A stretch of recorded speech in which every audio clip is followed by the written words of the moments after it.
她是泡菜国顶尖女律师，却由于一桩牵扯颇深的案件名声扫地，受害人竟从高楼跳下，死在自己面前。女人名叫吴秀才，从事律师行业10多年来未尝一败，霸气的风格常常使对方律师闻风丧胆，从而被同行们冠上灭绝师太。今天会长交给他一个涉及政府高官的案件，夜店女子指控竞选总统的议员强奸，他的任务是将这个案件变成谣言，却没想到这个议员其实就是秀才的地下男友。他一眼瞧出男友就是被对方设计了，男友请求秀才帮自己一把，而秀才表示这就是你求人的态度，为了自己的政治生涯只能照做。看到总统候选人跪在脚下，秀才感到十分满意，并同意救他一命。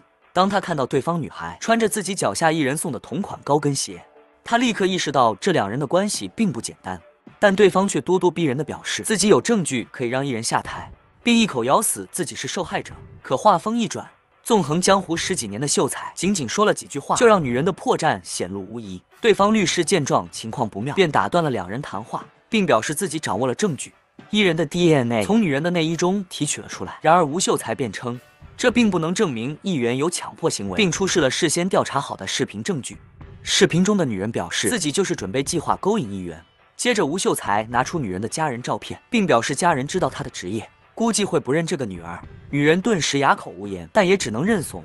这时对方律师以偷拍证据不成立为由反驳，可秀才的一句话直接让他吓破他。就这样，一场决定候选总统的风波轻松解决。这时助理说女人似乎真的有冤屈，可秀才却说我的委托人是议员，并说那个女人最大的错误就是没有请我做律师。看着冷漠的老师，助理阵阵害怕。结束了一天的工作，秀才独自走在回家路上。就在这时，一个女人从天而降。秀才看着眼前的一幕非常害怕，他缓缓转过头，看到那双和自己同款的钻石鞋，瞬间愣在原地。跳楼的人正是白天受害的女孩。晚上回到家，秀才急忙用红酒不停地往嘴里灌安眠药，脑子里浮现出女孩跟自己争论的场面。女孩掉下来的那一刻，秀才从睡梦中惊醒，一个年轻的生命就这样消失在自己眼前，他不知道自己是不是真的错。第二天上班时，即将上任公司代表的秀才立刻成为舆论的焦点。看不惯秀才的对头也趁机提议赶走他，可秀才却直接说自己每年能给公司赚200，并以一句霸气的威胁骂得众人哑口无言。可正因这句话，却让一直扶持他的会长心生忌惮。随后会长带他来吃路边摊，让他去大学做一个学期的老师休息一下。秀才刚要拒绝，却被会长告知没有拒绝的资格，并强调公司的一切都是会长的。秀才这才明白这是议员和会长的阴谋，原来自己只是在为他们背黑锅。秀才暗暗发誓一定要爬到权力的巅峰。这时一个男孩意外摔倒，一筐生鱼直接洒在了秀才价值10亿的高跟鞋上。憋了一肚子火的秀才直接打了男孩一巴掌，男孩立刻低头认错。秀才不解气，抬手又是一巴掌打在男孩脸上，但他却不知道这个男孩的出现即将改变他混沌的人生。男孩意外摔倒，一筐咸鱼直接洒在顾客价值10亿的高跟鞋上，女人一脚踢开，站起来便打了男孩一巴掌。男孩立刻低头认错，可女人并不解气，又一巴掌甩在男孩脸上。男孩觉得这个女人一定有点毛病。当女人再次动手时，男孩一把抓住了她的手，他本想打回去，却看到女人的眼眶含有泪水，像是受了什么委屈，于是他还是缓缓放开了女人。可女人只是白了他一眼，便直接离开。男孩看着女人的背影，似乎想起了什么。然而他怎么也想不到，这个傲慢无礼的女人原来就是他苦苦寻找10年的初恋。第二天，男孩顺利考入司法大学，开学第一课却迟迟等不到老师来上课。眼看就要到下课时间，同学们纷纷议论老师肯定不会来了。可就在这时，一双昂贵的高跟鞋踏进教室，男孩看到主讲老师，瞬间愣住。老师正是昨天打了自己2巴掌的女人。女人在黑板上写出自己的名字吴秀才，同学们纷纷震惊到张大嘴巴，因为这个名字可是律师界神话一般的存在。秀才只在黑板上写了一句话，永远不会让自己的委托人入狱。这节课就算上完了，随后便转头潇洒的离开，只留下一群懵逼的学生。可男孩却看着秀才的背影再次出声，因为秀才的名字他非常熟悉。男孩名为黄灿，10年前他被误判奸杀继妹而蒙冤入狱，当年没有一个人相信黄灿的清白，只有初入职场的秀才相信他，并无偿给他辩护。然而由于法官受贿，黄灿依旧被判刑10年，不仅进屋吐着口水让他下地狱，就连亲生父亲也骂他是个人渣。在牢房也因这种低等罪行而被犯人特殊照顾，这让年少的黄灿彻底绝望，于是对秀才恶语相向。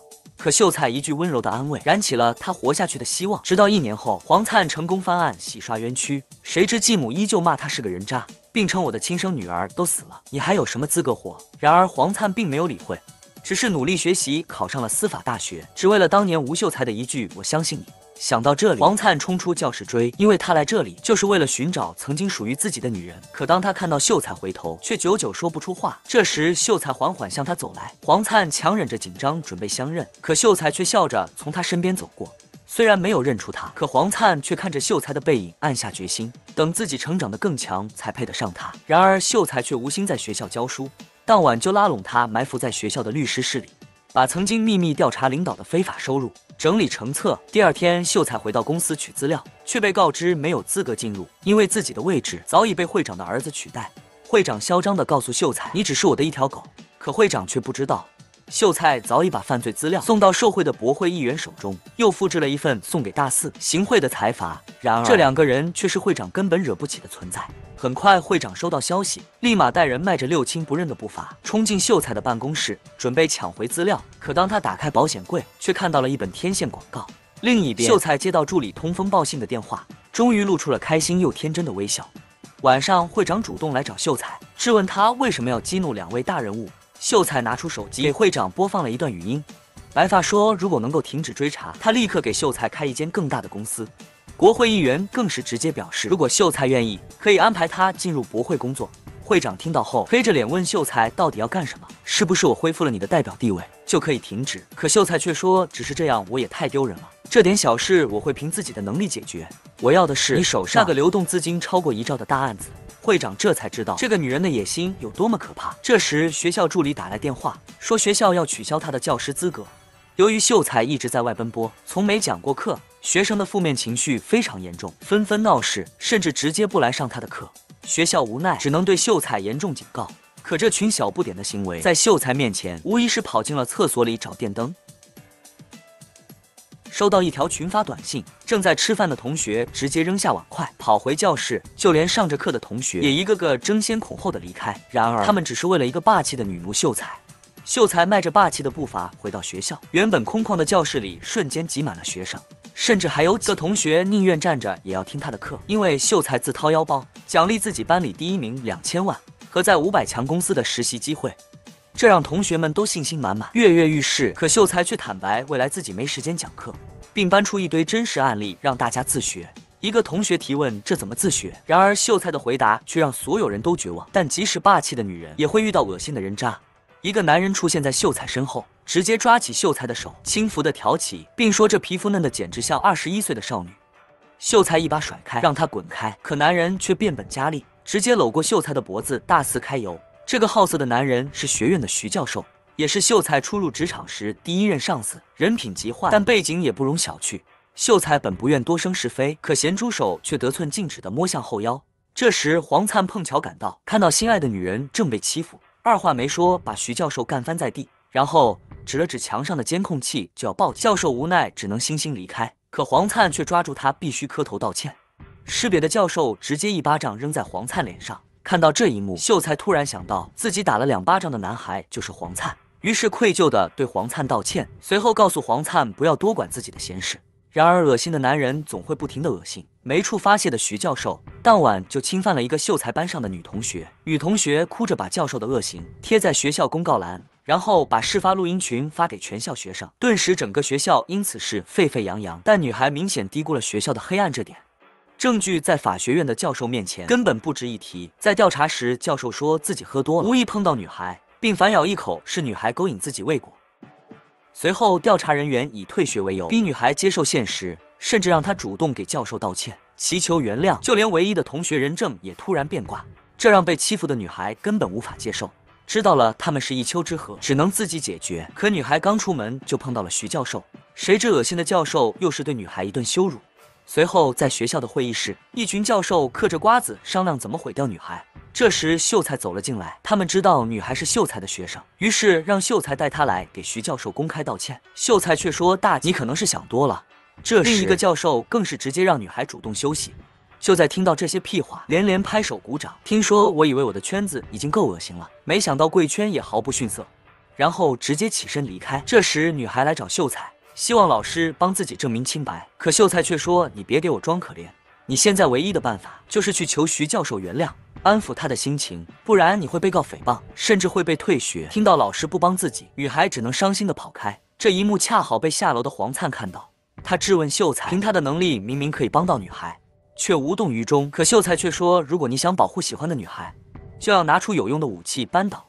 徐教授需要的是证据，而不是在这里求我。”黄灿听到秀才的回答非常失望，可他不知道这将是秀才给他们上的第一堂课。随后黄灿来到事发的 KTV 查看监控，恰好老板是自己坐牢时结识的狱友，成功拿到了监控后，他找到那个唯一的人证同学。同学看到监控内容直接下跪道歉，并承认自己是被教授以退学威胁才帮他作证。与此同时，学校也在召开内部法庭，一众教授统一指责女孩诽谤。这时黄灿带着同学走了进来，打开电脑里的监控录像，只见视频里教授和女孩先后走出包间，徐教授顿时心虚地合上屏幕，然后学生拿出调查的资料，表明他曾经有过前科，可不料法官就是徐教授的老婆。虽然已经猜到了是老公作恶，但为了保护老公，却说这些证据是非法取得，视频内容也只能证明两人曾待在一起，并不能证明存在老公的侵犯行为。众人纷纷附和。随后他看向秀才询问他的意见，可秀才却说希望无关人员回避一下。法官和教授大方地表示有话直说，秀才无奈地说了一句好吧，然后插上硬盘。徐教授调戏秀才的画面赫然出现在大屏幕，众人纷纷震惊到张大嘴巴。就这样，虚伪的徐教授被成功扳倒，女孩也终于恢复了清白。秀才乘电梯准备设伏一去，可这时黄灿卡住电梯追了过来，他知道自己错怪了秀才，于是决定请他吃饭，但又觉得似乎不太合适。就在电梯要关门时，他再一次卡住，这次黄灿走了进来，忍不住牵起秀才的手，然后说：“我不喜欢那个女孩，我喜欢的是宁无秀才。”然而这次牵手早在10年前就开始。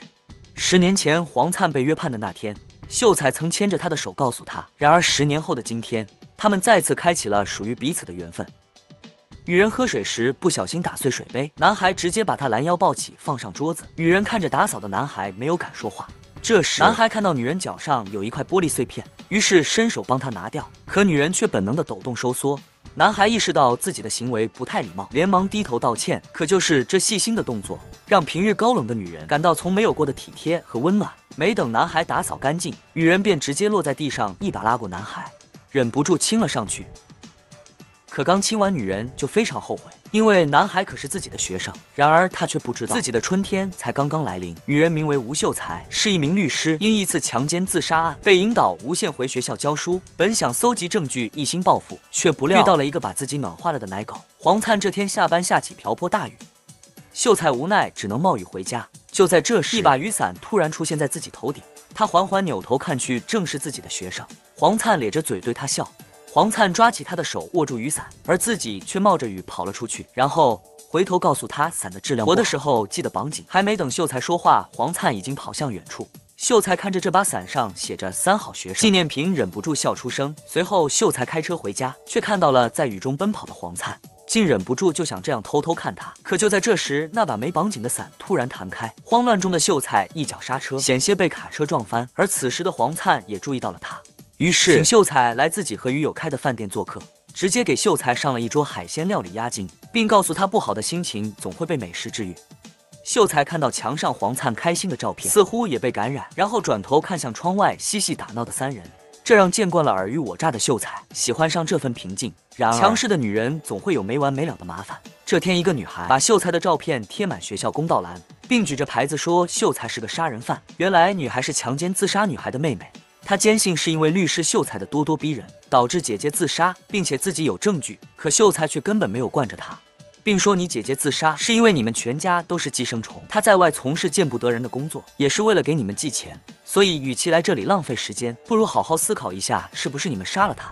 秀才的一席话惊对的女孩一时说不出话。可第二天，秀才杀人的新闻铺天盖地，并且妹妹还上传了事发当天秀才曾在天台吓唬姐姐的视频，这让原本单位的同事和学校的学生都炸了锅。可秀才却根本不慌，甚至直接用自己的真实案例给学生讲课，让学生各抒己见，分析这个案件的来龙去脉。当看过秀才在天台把女人逼到角落的视频后，同学们纷纷震惊的捂嘴议论。随后秀才一个响指，后排看起来比老师年纪大的学生被点名发言，目前秀才有很大教唆女人自杀的嫌疑。可黄灿却站起来表示，女人跳楼时秀才已经在楼下，所以更有可能是谋杀后栽赃陷害给秀才。随后秀才让学生如果好奇就来亲自调查。就这样，一个由学生组成的调查小组正式成立。忙完了一天的工作，秀才约闺蜜喝酒，跟闺蜜炫耀自己今天终于没有了初吻。可就在这时，却听到黄灿也在门外吃饭。秀才立马低头捂脸，生怕被发现。这时老板娘说：“黄灿这个年纪怎么还不找女朋友？”并问他是不是身体不太行。生气的黄灿立马怼回去。秀才听了捂住嘴，忍不住就要笑出声。可就在这时，黄灿竟起身走进房间。女人在办公室忍不住亲了自己。男学生晚上在酒馆喝酒，竟再次撞见那个男孩。女人连忙低头捂脸，生怕被发现。可就在这时，她听到男孩告诉老板娘自己喜欢上一个女人。女人心里顿时来了兴趣，因为她知道男孩是在说自己。可下一秒，男孩却说喜欢的女孩可能有了男朋友。女人一脸懵逼，自己单身37年，哪里来的男朋友？原来男孩下午听到其他老师说，女人的男朋友资产7兆。老板娘问他7兆是多少，男孩告诉他是7万个。老板娘听了，直接建议他换一个情敌，便宜点的女人喜欢。可男孩却说，这让女人听得心花怒放，因为女人早已经见惯了财阀们的丑恶嘴脸，反而更加迷恋男孩这句简单的表白。然而甜蜜的时光总是短暂的，那次诬陷他的强奸自杀，让他没有心思面对奶狗的爱情。于是秀才带着一帮学生正式开始探寻真相。经过一系列明察暗访，很快黄灿帮秀才查出女人是被谋杀。他们通过一个吃播博主的直播画面，正好拍到事发当晚女人被推下楼的全过程，并且查到女人生前曾是财阀会长的头号姘头。更离谱的是，女人死之前已经怀有身孕，那么这个孩子的父亲8成就是凶手。然而就在他们接近真相的时候，一则新闻的播出彻底打乱了他们的分寸。自杀女人的妹妹竟被当作杀人凶手抓了起来。很明显，这是哪个大人物在找替罪羊。按下这件事，随后秀才来到警局为他辩护，可女孩却闭口不提，什么都不说。显然，女孩知道隔壁的警察早已被买通。这时，秀才递上笔记本让他写下来，在隔壁盯着的警察看不到写的内容，顿时色脸，因为事情一旦败露，他可承担不起。于是连忙逼问笔记本上写了什么，可秀才却直接撕下纸条收了起来，并说律师与委托人的书写内容警察无权过问。警察虽然着急，却也根本说不过秀才。可他不知道，其实笔记本上什么都没有写。秀才之所以这样做，就是为了引诱出那个大人物来找自己。因为就连女孩被抓，也是自己早早安排好的一个局，目的已经达到。第二天，女孩就被成功放了出来。然而就在秀才等待大人物上钩的时候，果然电话响起。可秀才怎么也没想到，打这个电话的人竟是自己学院的院长。他简直不敢相信，德高望重的法学院院长竟也是如此肮脏。晚上，被颠覆三观的秀才独自开车回家。这时，黄灿打来电话汇报一天的工作。听到黄灿纯真的声音，秀才心里才有一点安慰，于是忍不住脱口而出：“那个资产欺诈的男人不是我的男朋友。”可他刚说完，就立马后悔地挂断电话，这也太尴尬。而另一边的黄灿也回想起昨晚喝多说胡话的场面。原来自己的老师秀才就坐在旁边，然而他们不知道，就在他们打情骂俏的时候，危险已经悄悄来临。深夜，秀才独自走回办公室，却看到楼梯的门锁被剪断扔在地上，他立刻意识到自己已经被人盯上。随后，秀才蹑手蹑脚地走向房间，果然房间门早已被人撬开。可秀才想了想，自己身边根本没有可以信任的人，于是他拨通了黄灿的电话，然后果断开门走了进去。可打开灯，却发现房间里一个人都没有。然后他对着手机大声说：“我就在办公室等着你，宝贝。”然而就在这时，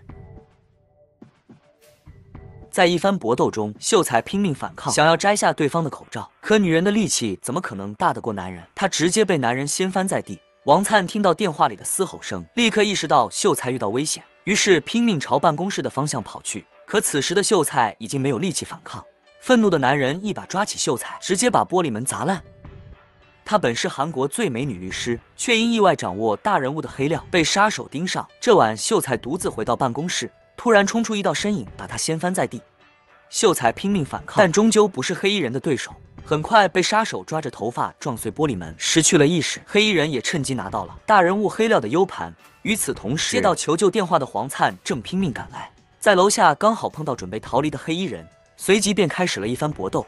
可三拳两脚就被杀手一脚踹翻在地。眼看黑衣人已经逃离，心急如焚的黄灿只能边报警边去救秀才。他顺着楼梯的血迹来到天台，果然看到了秀才蜷缩在天台角落。可就在他抱着秀才的时候，黑衣人却再次返回来，跟上了天台。原来刚刚在与黄灿打斗的时候，把 U 盘掉在了地上。黄灿虽然不知道是什么，但随手便拿了起来。看到黑衣人，他们躲在角落不敢出声。杀手扫视一圈，见四下无人，便再次离去。直到黑衣人离开，秀才才挺不住晕了过去。在救护车上，黄灿非常担心受伤的秀才，他关心地抓着秀才的手，祈祷他能平安。好在经过治疗，及时取出了体内的玻璃残渣。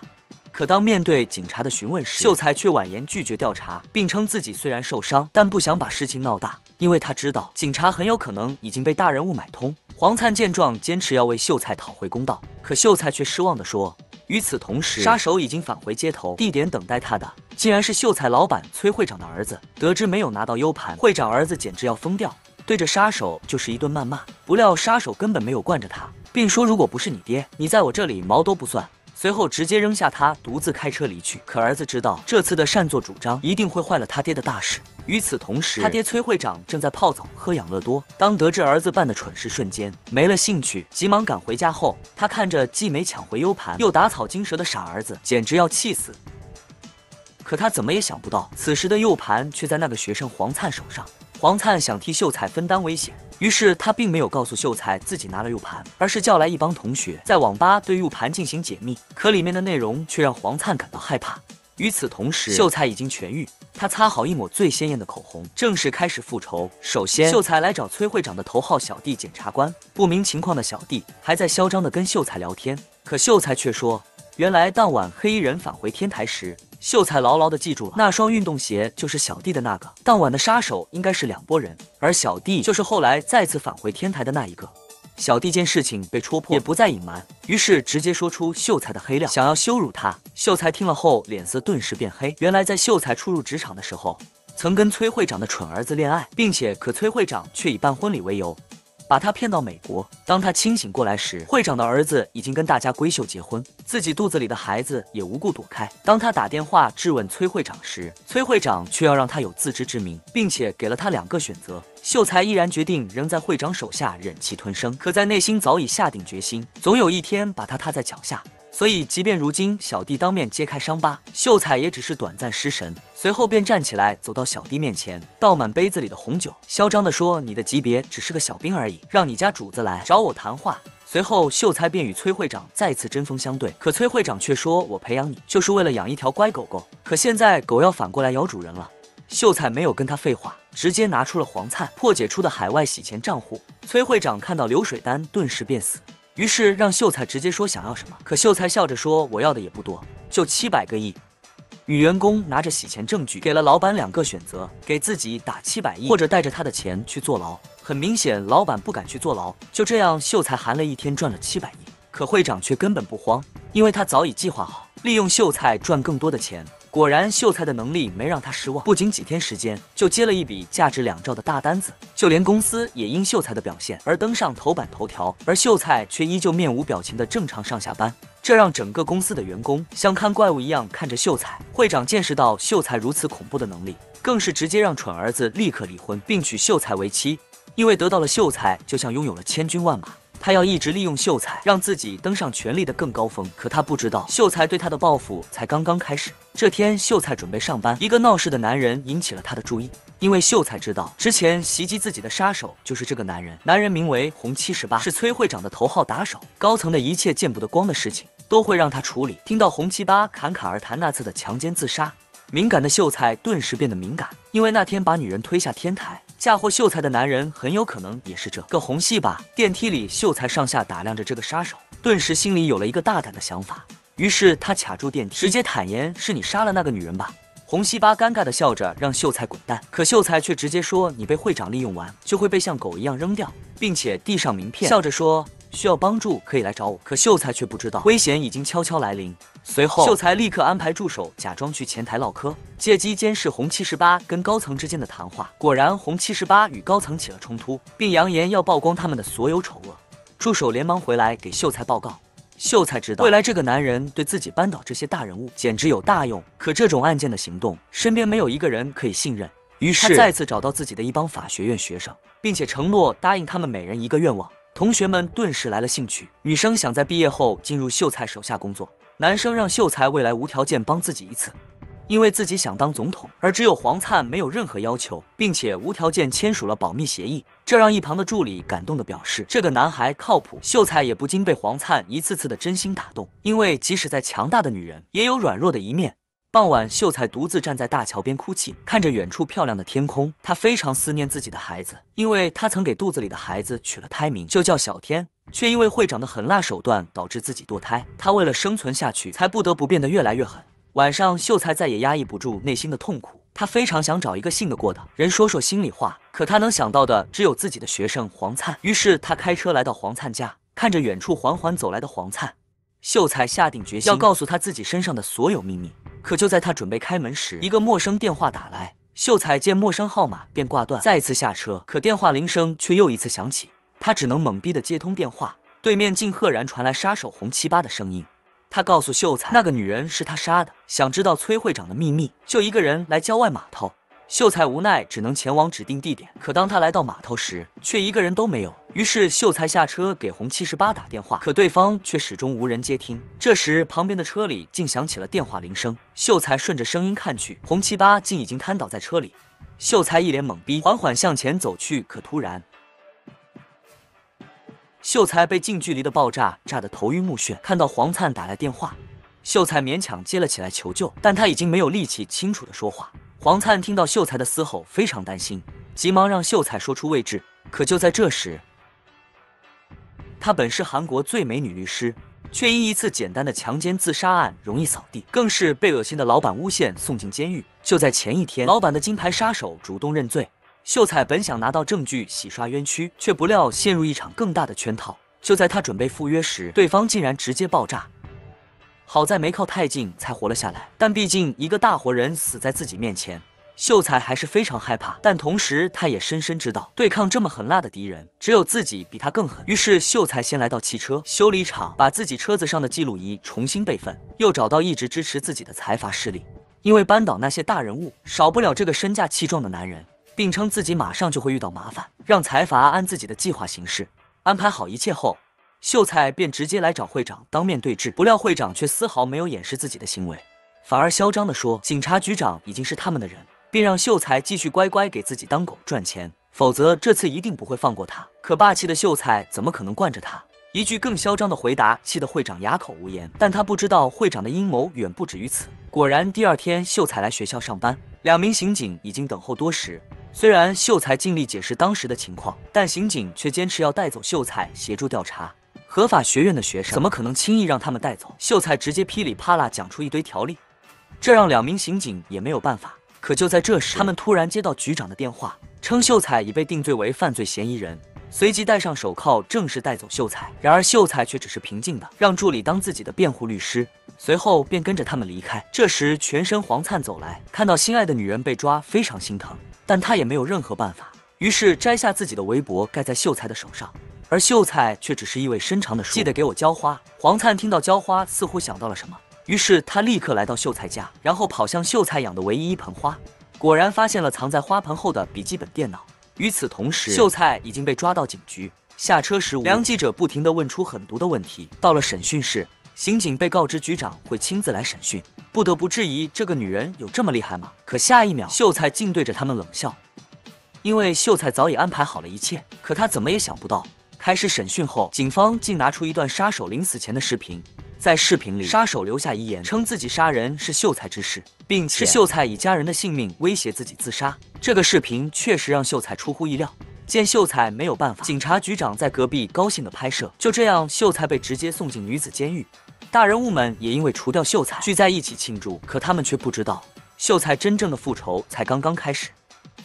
她本是韩国最美女律师，便因一次爆炸杀人案被陷害而蒙冤入狱。老板自信地认为陷害了秀才就可以高枕无忧，不料还没嘚瑟3天就被啪啪打脸。很快，秀才的法学院学生展开调查，并发现陷害秀才的遗言视频有问题。视频里，杀手的手指一直在重复一个动作，不停地重复1919，明显是在暗示什么。突然，他们想到秀才老板的秘书就叫陆19，他们这才明白杀手的死一定跟他有关。可这时，旁边一个名为小帅的学生突然变死。原来小帅就是秀才老板的小儿子，而这个陆19便是他爸爸最得力的助手。他怎么也没想到自己的父亲竟在做这种肮脏事情，于是他决定要帮自己的老师渡过难关。晚上，小帅约陆一九出来喝酒。陆一九对于小少爷的邀请自然没有防备，不出1个小时就被灌得不省人事。随后，小帅偷出办公室钥匙，带着黄灿来到公司，拿走了他们的所有证据资料。与此同时，秀才在监狱也没有闲着，脑海不停浮现发生在自己身上的命案，仔细体会每一个细节，再把每个可能和事件有关的人梳理，最终留下那几个嫌疑最大的人，并且苦思冥想对付他们的手段。另一边，成功陷害了秀才的老板为了庆祝，独自走进隐藏的密室，拿出1包薯片、1瓶烧酒，听着音乐悠闲地吃起了下午茶。可他不知道，一条新闻的播出会让他彻底懵逼。秀才背后身价7兆的男人突然召开发布会，公开宣布停止跟一家财阀集团的合作，原因是因为没有了吴秀才的参加，这让财阀会长气得直接当场爆粗口。而这个财阀却是秀才老板根本惹不起的存在，无奈老板只能找到自己的一个检察官小弟，以400亿的酬劳充当替罪羊，换秀才出狱。很快到了开庭审判这天，可当秀才看到走进来的法官，顿时愣住。就在几天前，女法官的老公因猥亵少女被自己亲自赶出了学校，并且自己也狠狠地羞辱过这个女法官。没想到今天竟在这里相遇。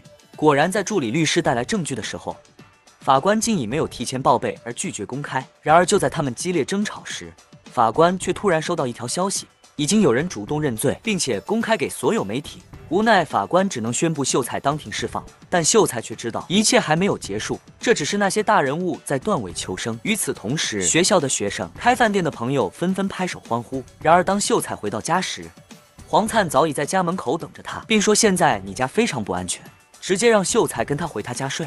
秀才看着一直陪在自己身边的奶狗，再也忍不住卸下一身的疲惫，直接瘫倒在黄灿怀里。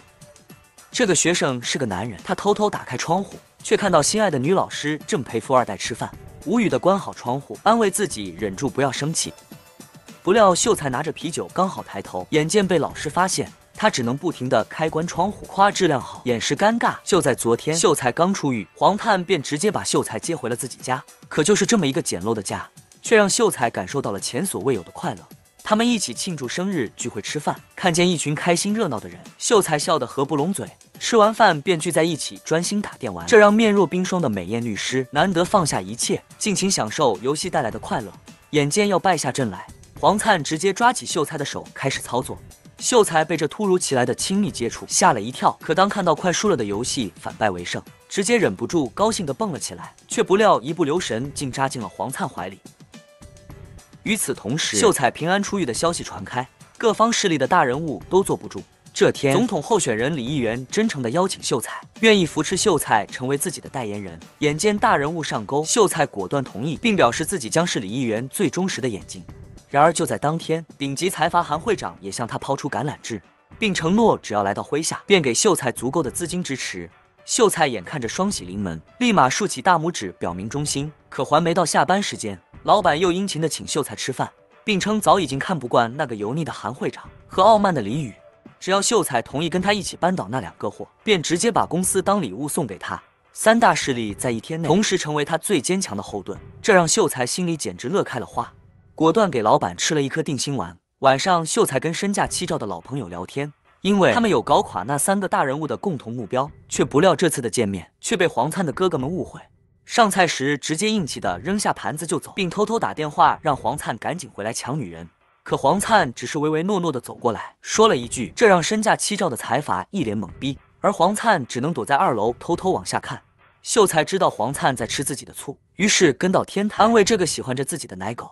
可黄灿的醋坛子早已被打翻，说了一句无所谓，便直接甩门走下楼梯，这让秀才这个顶尖女律师也无可奈何。这时秀才突然接到警局打来电话，妈妈因酒驾被抓，让他到警局接人。门外的黄灿也偷偷听到，秀才连忙收拾东西准备出发，可突然想到自己也喝了啤酒，没办法开车。这时黄灿哥哥进来告诉他，黄灿早已经把车停到楼下。当他们来到警局，秀才一脸嫌弃地看着妈妈，因为妈妈不仅从没有尽到母亲的义务，反而以秀才的名声到处惹事。这么多年来，秀才听到最多的就是不停地张口要钱，即使已经被抓到警局，还是一脸嚣张地对警官吹嘘女儿会救自己。办理完接人手续，操心的妈妈还不忘让秀才记得帮她修车，最好花钱换个发动机。秀才彻底对自己这个妈妈无语。黄灿知道秀才不开心，于是看了看表，5点多便提议去看日出。可秀才却说自己没有心情早点回家，说完便倒在车上睡着了。可当他睁开眼睛时，他们已经来到大海边。秀才懵逼地问黄灿要干什么，可黄灿没有说话，只是从后备箱抄起吃饭的家伙，接着直接从车顶蹦了出来。随着小奶狗一顿乱秀骚操作，秀才彻底失去抵抗，于是脱口而出：“我喜欢。”黄灿连忙应答：“在上面吃泡面确实不错。”黄灿激动地赶紧跑向秀才，抱住他。凌晨5点的海边，女人看着自己的男学生，互相表白后深情地拥吻在一起。可他们全然没有发现身后有人在偷拍。晚上，同样喜欢女老师的学生来找他们，直接扔下一沓见不得光的照片，质问秀才作为律师为何如此不检点。因为自己的爸爸就是秀才的老板，已经盯上他们，好在自己及时发现，才拦下偷拍的人抢回相机。可秀才却说这是我个人的私生活，即使被你爸偷拍，又能把我怎样？说完便生气地离开。黄灿见喜欢的老师生气，立刻放出狠话。被侮辱的黄灿独自走进密室，看着自己布局多年的政治墙，暗下决心一定要保护心爱的女人。听到黄灿走下楼梯，秀才连忙害羞地躺下沙发，抱歉地说把黄灿卷进了自己的纷争。可黄灿却没有说话，只是骑上沙发，温柔地把秀才抱在怀里。第二天，一个市民妇女来学校法律咨询，可黄灿看到妇女却瞬间愣在原地，因为女人正是自己10年前的继母。10年来，继母认定他就是奸杀妹妹的凶手，即使早已翻案，可继母却依旧对他恨之入骨。此时继母也发现了他，不停地呼喊黄灿曾用过的名字金东九，冲上来就要把黄灿撕成2半。黄灿不敢面对这段往事，慌忙逃出门外，一个人坐在公园长椅上哭泣。这时秀才刚好经过，看到了偷偷抹眼泪的黄灿，正准备上前安慰，却看到了远处痛哭的妇女。秀才似乎想起了什么，黄灿见秀才发现了一切，于是准备坦白自己就是当年那个男孩。可这时秀才突然接到电话，他与大人物共同负责的项目突然坍塌，情况危急，秀才只能打断黄灿，匆忙赶往事发地点。当看到事故现场时，秀才彻底震惊了，整个工地一片狼藉，至少30名受害者已经被泥土掩埋。与此同时，各个大人物全部震动，老板天会长、财阀韩会长，甚至即将参选总统的国会议员纷纷暴走大怒。大人物们彼此看对方不顺眼，可面对如此重大的事故，只能吩咐秀才不惜一切代价抢救伤员。经过1个晚上的奋战，最后1名伤员被成功救出，秀才一颗悬着的心也终于放下。可就在这时，伤员被抬走后，身下的泥土竟落出一副早已腐烂的女性尸骨。此同时，黄灿正在学校看新闻，可当他看到照片里的尸骨，瞬间愣住，因为尸骨旁边那条彩色的头绳，正是当年自己过生日时妹妹送给全家人的礼物。想到这里，黄灿发了疯地跑回密室寻找那条头绳。这时秀灿回到家找黄灿，看到楼顶一直锁着的房间开着门，于是轻轻推开门喊黄灿吃饭。可当秀灿缓缓走进房间后，却被屋子里的内容彻底震惊，整整1面墙的证据和照片分析，满屋子的法律书籍，甚至细节地记录了每个研究对象的生活习惯。秀才根本不敢相信眼前看到的一切。这时他捡起地上掉落的身份证，他才明白，原来一直接近自己的奶狗黄灿就是10年前自己没有救出来的那个男孩金东九。他本是韩国最美女律师，却因一次工地意外发现的女性事故，牵扯出一桩10年前的强奸杀人案。而这个案子的幕后黑手，竟是自己的顶头上司。10年前的一个夜晚，正摆地摊的女孩救下了一个惊慌失措的姑娘，善良的女孩帮她逃走后，歹徒见失去了猎物，身后的妹妹自然沦为了他们的玩物。歹徒把她奸杀后弃尸荒野，当女孩的哥哥来找女孩时，却被歹徒打晕，然后栽赃嫁祸给他的哥哥。很快，哥哥便因奸杀继妹而被捕。这3个歹徒是男孩3大人物的公子，他们经常出入夜店，捕猎涉世未深的年轻姑娘，所以法官根本不给男孩解释的机会。然而作为辩护律师的吴秀才，即使极力辩护，却也是胳膊拧不过大腿，并且遭到大人物以家人性命的威胁，所以只能故意输掉这场官司。女孩的哥哥也因此成为人人喊打的强奸杀人犯。奇怪的是，1年后却离奇的找到真凶，哥哥就这样被放了出来。如今妹妹的尸骨重见天日，改名换姓的哥哥再也按捺不住愤怒，于是他来到监狱质问被定罪的凶手，杀了妹妹就算了，为什么还要把她扔到海里？凶手却称自己喜欢海水冲刷尸体的感觉。黄灿听到立刻明白，妹妹根本不是他杀的，因为妹妹的尸体昨天才从工地的泥土里挖出。与此同时，秀才得知黄灿就是当年的金钟九，立刻陷入了深深的自责之中，因为这是他从事律师以来最耻辱的一次案子。晚上，黄灿跟秀才解释自己骗他的苦衷，可秀才却说我们今后要保持距离，然后头也不回地离开。然而第二天，秀才却重新开始调查这起案件，可这时他却接到助手的电话，在监狱的真凶竟突然上吊自杀，很明显是有人在杀人灭口。当他安排助手暗中调查当年女孩的资料时，却发现警局已经销毁了所有的指纹和 DNA。就在秀才手足无措时，身价7丈的财阀突然找到他，并说正是因为这起案件才会一直站在秀才这边，因为当年黄灿的妹妹救下的女孩其实还活着，只不过经过那3个混蛋的侵犯已经发疯，而女孩的真实身份其实是法学院长的女儿，也正是自己的未婚妻。当他带秀才来找院长时，院长告诉他之所以隐忍到现在，就是因为一直没有足够的实力扳倒那3个大人，而现在自己已经爬到法律部长的位置，再加上财阀的资金和秀才的实力，足以跟那3个大人物抗衡。回到家，黄灿再次来找秀才，称自己已经掌握了足够多的证据，希望秀才可以帮自己找出真凶。可秀才却说黄灿再次被抛弃，非常不爽。可他不知道，秀才其实是害怕他受到伤害。另一边，崔会长得知黄灿就是京东九，顿时大怒，大骂秘书陆一九是个废物。因为当年黄灿出狱后，崔会长曾立刻安排陆一九除掉他。可他没想到那个男孩竟然没有死。面对崔会长的暴怒，陆一九立刻表示自己一定会处理掉他。与此同时，黄灿下课离开教室，可他没有注意到远处的一双凶狠的眼睛已经盯上了他。律师为了调查强奸杀人案，安排6个学生直接在网红评论区探讨案件。在网友高能的一问一答中，评论区瞬间变成了破案现场，这让尘封多年的冤案一度飙上热榜。